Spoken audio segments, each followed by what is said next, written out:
Shalom semuanya, hari ini saya mau membagikan apa saja yang sudah saya pelajari setelah belajar dengan Tante Milka dan Om Mario tentang worship leader, atau yang biasanya dikenal dengan WL. Pertama, saya ingin memulai dengan membahas worship, atau dalam bahasa Indonesianya adalah penyembahan. Worship adalah kegiatan yang kita lakukan dengan datang ke hadapan Tuhan, sebagai bentuk hormat kita kepada Tuhan, pemilik kita.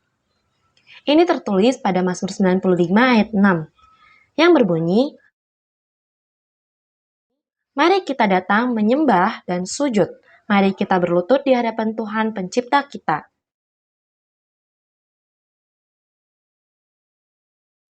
Di sini saya ingin membahas kata sujud. Coba Bapak Ibu bayangkan bagaimana posisi kita saat sedang sujud menyembah Tuhan. Nah, setelah Bapak Ibu bayangkan, posisi kita saat kita sedang sujud adalah kepala kita akan menyentuh tanah dan hati kita terangkat lebih tinggi dibandingkan kepala kita atau pikiran kita. Yang artinya, kita menyembah Tuhan dengan memberikan hati kita. Kenapa hal ini penting? Ini tertulis pada Ibrani 12 ayat 28-29. Yang berbunyi, "Sebab itu, karena kita menerima kerajaan yang tidak tergoncangkan, marilah kita mengucap syukur dan beribadah kepada Allah dengan cara yang berkenan kepadanya, disertai hormat dan takut, sebab Allah kita adalah api yang menghanguskan."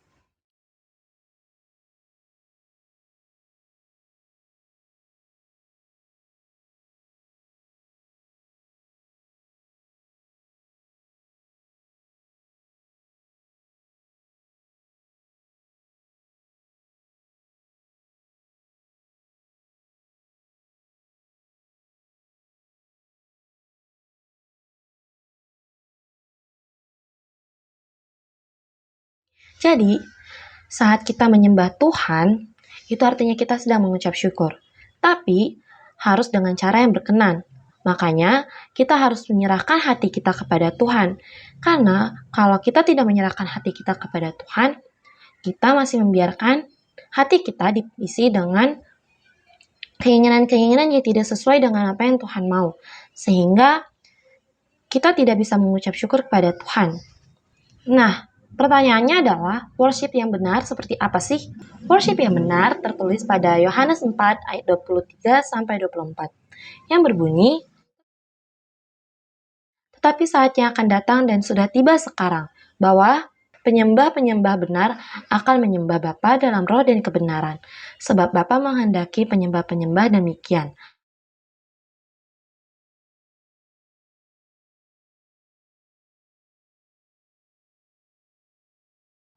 Allah itu roh, dan barang siapa menyembah Dia, harus menyembahnya dalam roh dan kebenaran.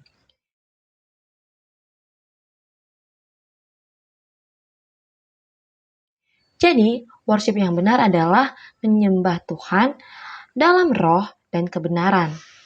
Saat kita menjadi WL yang menyembah Tuhan dalam roh dan kebenaran, maka efeknya adalah kita bisa membuat orang lain bertobat. Dan saat kita menyembah dalam roh dan kebenaran, kita tidak membatasi Tuhan. Membatasi Tuhan itu contohnya seperti kita hanya memilih lagu-lagu yang sudah umum atau yang lagi tren aja. Atau kita memilih lagu yang hanya kita suka, atau kita memilih lagu yang mungkin orang-orang suka itu. Tapi sebenarnya yang harus kita lakukan adalah menyembah Tuhan sesuai dengan arahan Tuhan, sesuai dengan kebenarannya Tuhan. Maka artinya kita sedang tidak membatasi Tuhan. Itu adalah worship yang benar.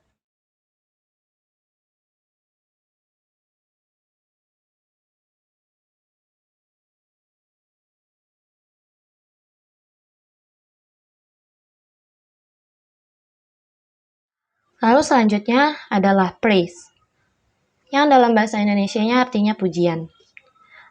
Pujian kita lakukan karena apa yang telah Tuhan lakukan dan yang akan Tuhan lakukan. Mazmur 105 ayat 2 berkata, "Bernyanyilah baginya, bermazmurlah baginya, ceritakanlah segala perbuatannya yang ajaib."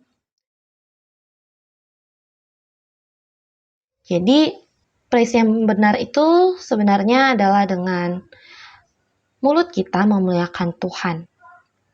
yang biasanya mulut kita gunakan untuk hal-hal yang lain, untuk hal-hal yang berguna untuk diri kita sendiri, tetapi saat kita mulai praise Tuhan, kita mulai menceritakan tentang perbuatan-perbuatan Tuhan yang sudah kita alami, dan perbuatan-perbuatan Tuhan lainnya yang ajaib.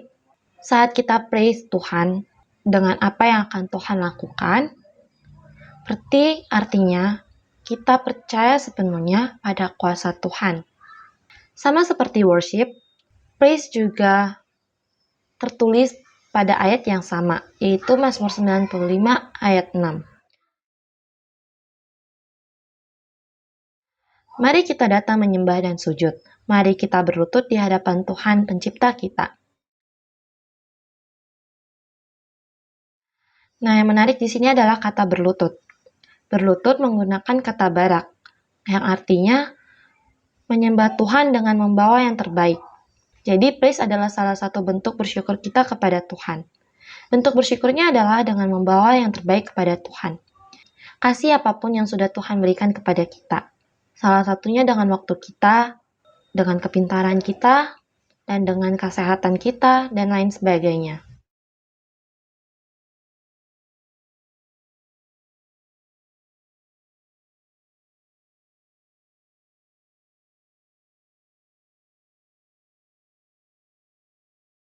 Lalu, saya juga belajar tentang korban syukur. Korban syukur adalah situasi saat kita menyerahkan dan mempercayakan kondisi kita sepenuhnya kepada Tuhan. Seperti yang tertulis pada Mazmur 50 ayat 23. Barang siapa mempersembahkan korban syukur, ia memuliakan aku, dan ia mempersiapkan jalan supaya aku dapat menyatakan kepadanya keselamatan Allah.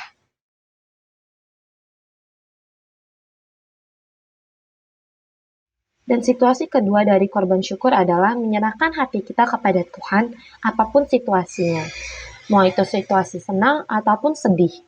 Ini tertulis pada Habakuk 3 ayat 17-18.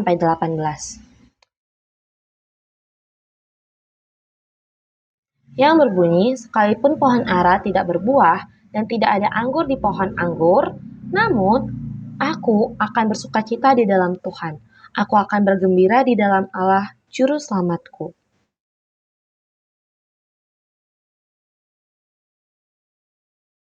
Jadi, selama ini kita sering berpikir bahwa kita hanya mengucap syukur saat kita merasakan senang saja, atau saat kita sudah ditolong Tuhan. Tapi sebenarnya, dalam situasi sulit pun kita harus mengucap syukur. Justru saat kita tetap mengucap syukur di situasi sulit kita, Tuhan akan segera mempersiapkan jalan untuk menyelamatkan kita. Sama seperti yang dialami oleh Ayub.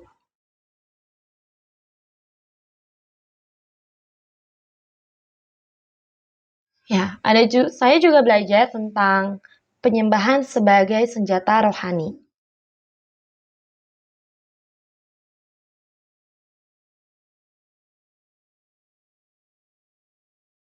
Jadi, saat kita menjadi WL, kita sedang memuji dan menyembah Tuhan. Dan kedua hal itu bisa kita gunakan sebagai senjata rohani untuk terobosan, pemulihan, dan menghancurkan benteng-benteng kejahatan dan pembebasan.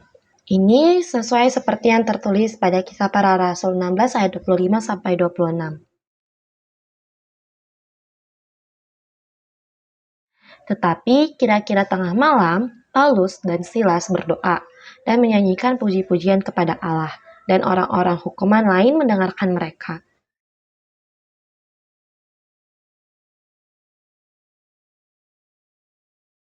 Akan tetapi terjadilah gempa bumi yang hebat, sehingga sendi-sendi penjara itu goyah, dan seketika itu juga terbukalah semua pintu dan terlepaslah belenggu mereka semua. Jadi kalau berdasarkan Kisah Para Rasul, pujian mereka itu dapat menghancurkan penjara yang menahan mereka. Jadi tujuan kita menjadi WL sebenarnya adalah bukan untuk manusia, tetapi untuk memuliakan Tuhan, untuk menyembah Tuhan, dan untuk mendatangkan pembebasan yang berasal daripada Tuhan. Biasanya selama ini kita berpikir menjadi WL adalah memimpin puji-pujian untuk membawa orang-orang terbawa dalam suasana, padahal sebenarnya belum tentu saat kita menjadi WL itu kita bisa membawakan pertobatan kepada mereka. Tapi sekarang Tuhan mengajarkan kita bahwa kita harus menjadi WL yang bisa membawakan pembebasan yang dari Tuhan. Kita harus jadi WL yang bisa membuat orang lain menyembah Tuhan dengan menyerahkan hati mereka. Memuji Tuhan dengan apapun situasi mereka. Walaupun situasi mereka yang sulit, yang bertentangan dengan keinginan Tuhan, kita harus bisa membuat mereka berada pada tujuan yang Tuhan kehendaki. Pujian adalah salah satu bentuk komunikasi kita dengan Tuhan. Tapi, banyak orang yang tidak bisa berkomunikasi kepada Tuhan. Kenapa bisa begitu? Ya karena orang tersebut masih mempunyai berhala. Berhalanya adalah pikiran dan hatinya sendiri. Hatinya bahkan diselubungi dengan lemak. Maksudnya di sini adalah dia selalu membanggakan dirinya atas hasil-hasil yang dia dapatkan. Dia pikir itu semua berasal dari usahanya. Itu yang dimaksud dengan lemak menyelubungi hati. Nah, bagaimana cara melepaskan itu? Caranya tertulis pada Kitab Imamat 1. Ini adalah step baptis api. Baptis api artinya adalah kita mempersembahkan diri kita sebagai persembahan sukarela. Saat kita mau dibaptis api, kita harus membawa diri kita sendiri menghadap Tuhan di bait Allah. Dan proses baptis api kita lakukan sendiri, bukan dilakukan oleh imam. Jadi, pertama-tama kita memotong diri kita sendiri di hadapan Tuhan. Lalu, saat kita memotong kan keluar darah. Nah, darah-darahnya itu kita kasih di sekeliling mezbah, yang artinya darah kan artinya hidup. Jadi, hidup kita itu kita serahkan untuk Tuhan. Terus, kuliti, kan dikuliti. Nah, kuliti itu artinya kita melepaskan kebenaran yang selama ini kita pegang. Itu disebut dengan righteousness. Dan potong bagian-bagian diri kita sesuai dengan arahan Tuhan. Salah satunya adalah betis kita yang digambarkan dengan keinginan. Kenapa digambarkan dengan keinginan? Karena betis itu kan kaki ya. Kaki adalah salah satu anggota tubuh yang selalu menuntun kita pergi kemana aja. Nah, itu digambarkan keinginan. Karena keinginan kita suka bikin kita pergi kemana-mana. Terus, kita disuruh cuci sendiri isi perut kita. Atau hatinya kita. Dengan firman-Nya Tuhan. Ya, kalau kita sudah membersihkannya dengan firman Tuhan, maka kita bisa mempersembahkannya kepada Tuhan untuk dibakar. Dan semua itu harus dibakar sampai habis di atas mezbahnya Tuhan. Dan yang terpenting sebenarnya adalah teman-teman, saat kita mau dibaptis api, berarti kita menggantikan pikiran kita dan hati kita dengan pikiran dan hatinya Tuhan. Jadi selain kita belajar WL itu harus menghasilkan efek apa, kita juga harus mempersiapkan diri kita untuk menjadi WL. Dan yang harus kita perhatikan adalah hati dan pikiran kita. Karena dengan kita masih memiliki hati dan pikiran yang tidak sesuai dengan Tuhan, maka kita akan sulit menyembah Tuhan dan memuji Tuhan sesuai dengan yang Tuhan mau. Apalagi kita mengajak orang lain untuk memuji dan menyembah Tuhan. Bagaimana caranya kita mengajak orang lain untuk menyembah dan memuji Tuhan kalau kita sendiri masih tidak bisa untuk melakukan hal tersebut?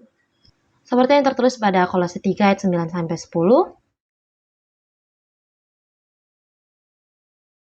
yang berbunyi, "Jangan lagi kamu saling mendustai, karena kamu telah menanggalkan manusia lama serta kelakuannya, dan telah mengenakan manusia baru yang terus-menerus diperbaharui untuk memperoleh pengetahuan yang benar menurut gambar Khaliknya."